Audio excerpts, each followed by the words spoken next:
লালমনিরহাটের হাতীবান্ধা উপজেলার আমজুল সীমান্তে বর্ডার সিকিউরিটি ফোর্সের গুলিতে খাদেমুল ইসলাম নামে এক বাংলাদেশি যুবক নিহত হয়েছেন। ঘটনাটি ঘটে বৃহস্পতিবার ভোরে বনচৌকি বিওপি সংলগ্ন সীমান্ত এলাকায়। স্থানীয়দের বরাতে জানা যায়, কয়েকজন বাংলাদেশি নাগরিক কাঁটাতারের কাছে গেলে ভারতীয় বিএসএফ সদস্যরা তাদের লক্ষ্য করে গুলি ছোড়ে। এতে খাদেমুল ইসলাম গুরুতর আহত হন।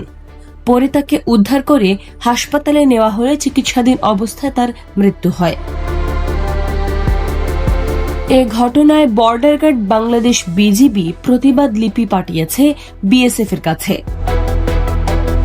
সীমান্তে আবারও প্রাণহানির এই ঘটনা দুই দেশের মধ্যে উত্তেজনা ও উদ্বেগ বাড়িয়েছে।